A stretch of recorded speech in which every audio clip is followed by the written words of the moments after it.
Alright, good evening folks, it's Enforcer Matt and welcome back to another short war video, and today we have massive news coming from Russia that we seem to be witnessing the beginning of a run on the bank where the economy inside of Russia begins collapsing as the stock market is now plummeting. It seems to be in a free fall this morning, and also the Russian banks are closing their websites to prevent citizens from taking withdrawals due to fears of that run on the bank, and that's a huge situation happening this morning. We're also getting word as well that a U.S. nuclear submarine has appeared in Cuba following the arrival of a Russian submarine and also Russian flotilla near the port of Havana. And we're also getting word as well that the Russians are building bomb shelters in Belgorod to prepare citizens for more incoming attacks. And with that, we're jumping into our first article of the day, which goes to Jason J. Smart. And like the post says, the Russian stock market appears to be collapsing, and Russia's big, and the bigger they are, the harder they fall. And right here we're seeing that this morning the Russian stock market has taken an absolute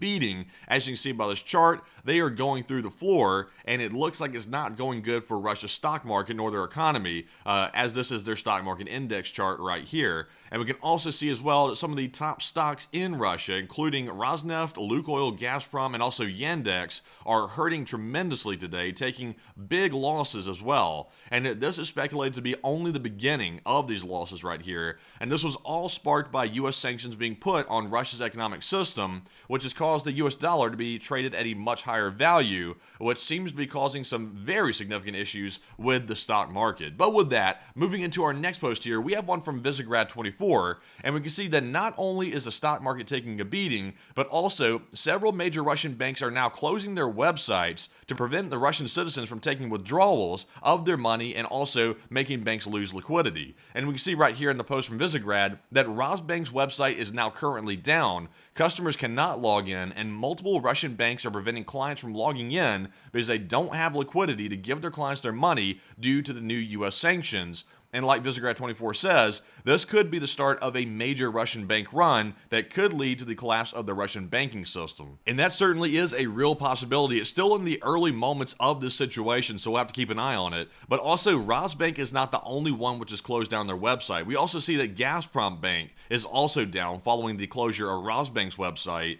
And the banks are now seeking to prevent a digital run on the banks as well as an in-person one for the clients seeking to get their money out of the bank. So also, they mentioned right here the ruble is crashing. The ruble crashed a long time ago. It's only worth like a penny on the dollar at the moment.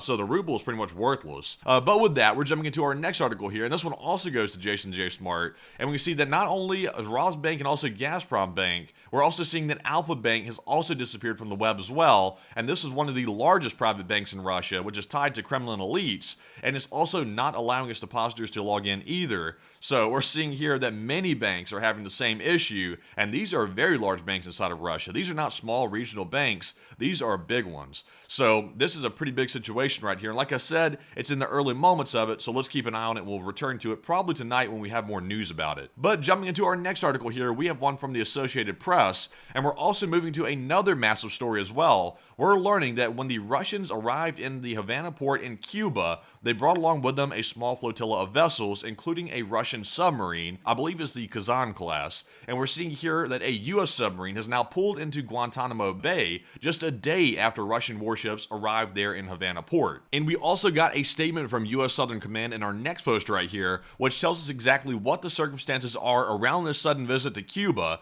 I think we all kind of know what it's about, but they have an official statement. The U.S. Southern Command said the fast attack submarine USS Helena, which is the one that just arrived in Guantanamo Bay, it's part of a routine port visit as it transits the U.S. Southern Command geographic area of responsibility while conducting its global maritime security and also national defense mission, and that the vessel's location and transit were previously planned. So, in my opinion, that is a very wordy and professional way of saying we're tracking the Russian vessels, and we had planned this in advance to keep track of those Russian flotilla. But of course, that could simply mean that maybe they were due to arrive here anyway, but more like it than not, I would say they're probably tracking the Russian fleet. That would make more sense, and this statement doesn't say that directly, but in my opinion, that's basically what it means. So we'll certainly be keeping keeping an eye on this story and also the Russian flotilla, which is still down in Cuba at the moment. But moving on to our next post here, we have one from the Ukrainian front, and we're getting some very good positive news about a security guarantee being signed today between Ukraine and the United States. We can see that they signed a security agreement for at least 10 years, according to Reuters, and the parties recognize this agreement as support for a bridge to possible membership of Ukraine in the NATO alliance. And this is an excellent piece of news, by the way. This is an actual security guarantee in writing for Ukraine for 10 years between the US and Ukraine. The only part that I am skeptical about, though, is that we have heard in the past some statements being made by the US that NATO may not need to allow Ukraine into the alliance to guarantee security. So I'm not sure if this is a replacement for NATO membership for Ukraine, but nonetheless, it is good to see. But with that, we're moving into our next article here, and this one is going to go to Status 6, Military and Conflict News. And in this post, we can see that Russian state TV shows the process of deployment of modular bomb shelters in the Belgorod Oblast of Russia. And it also says enemy attacks in the border area continue, and the authorities are increasing their security measures. So this is Russia's way of protecting the place, is by installing bomb shelters. They're really not bringing too much more air defense here. However, we are seeing some withdrawals from Crimea, allegedly bringing that back to Belgorod, so we're not really sure if that is the case or not. But we see here that they're deploying these bomb shelters, and this is Russia's way of trying to protect the citizens in Belgorod. But with that, let's take a look at the video here and see what we have. So right here you can see a reporter from Russian state media talking about the modular bomb shelter, and here it is right off in the corner. It looks like it's an above ground bomb shelter, a temporary one, that can be placed pretty much anywhere that they want to put it and then also move it later. But right now we see it looks like they're putting it right off the side of the street and putting it right next to what appears to be a bus stop over here. So if you're waiting at the bus stop and all of a sudden you hear some sirens go off, you can go running into this and presumably it'll protect you. But remember, this is Russian made, so I'm not sure if I would put too much trust in it, but it is nonetheless a bomb shelter. But with that, we're now moving on to our next article here, and this one is going to go to Nexta. And in this one, we can see that Poland says that they will not hand over its Patriot to Ukraine, says the head of National Security Bureau, Jacek. And he says, over the past 2 years, our airspace has been violated at least 3 times, costing the lives of 2 civilians, and it's very dangerous to move a whole battery of Patriots, because Poland's security will suffer from this. And I have to admit that I do agree with Poland for this. I know Ukraine wants some Patriot systems, but at the same time, Poland should not be expected to sacrifice their own national security simply to help out Ukraine. Poland's security must come first. They must protect their national interest above all else. And then if they can help Ukraine, but first of all, every country should fend for themselves first and to not allow themselves to be caught without weaponry. So we haven't got an official response from Ukraine just yet about how they're going to react to this statement right here that no Patriots will be handed over, but we have seen the U.S.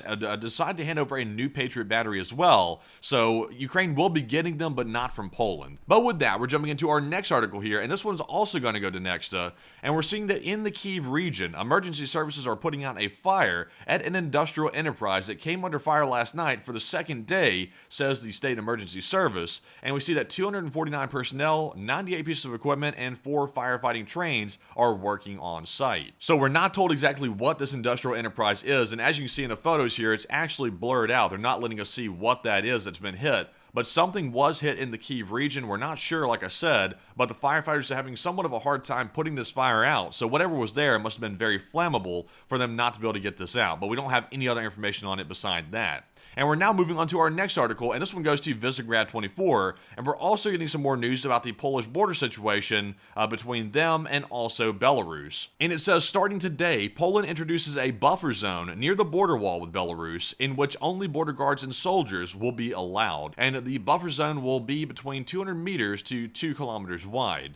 So we are seeing here that Poland is starting to really fortify their border with Belarus. They're worried about incursions from that country, and we have seen some incidents on their border between them and also maybe some pro-Russian aligned migrants coming there and clashing and potentially killing the Polish soldiers. So we're seeing this be addressed in a very forceful way, and that is probably the best thing to do. But with that, we're jumping into our next article here, and this is going to be our last one, and this one goes to Max 24. And in this one, we're getting some very interesting news about an evolving situation in the Kaliningrad region. We're seeing here that there was a powerful explosion there today in Kaliningrad, and locals say that it might have been a UAV, but they're wondering how it got there. And at the same time, the federal media reports that a NATO nuclear bomber flew there today, practicing a nuclear training strike on Kaliningrad, and take that with a grain of salt because this is the Russian speaking, by the way. They're probably lying like usual. And also, they said here at the bottom that the Russian sources confirm the information about the B-52. However, they also talk about the downing of an enemy UAV in Baltiysk. So obviously, this isn't much to go on, but we are getting news that there is something happening in Kaliningrad, and we were just told about a day or so ago that Russia is allegedly storing about 100 nuclear missiles in Kaliningrad.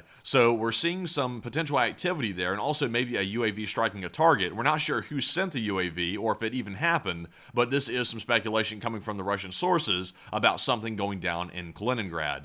But with that, that is actually our last piece of news for the day, and I hope you found today's video informative, and if you have, please press the like button and also subscribe to the channel as well, because that greatly helps us get the news out there. And if you want, you can go sign up on our Patreon page, and the link is in the description below for that, where you can sign up on Patreon, help support us financially on a monthly basis, and of course, we are almost entirely crowdfunded by the viewers, so that tremendously helps us keep going and doing this work. So once again, thank you all for watching. We'll see you all at 10 p.m. Eastern tonight for our nightly war news stream, and with that, bye-bye for now.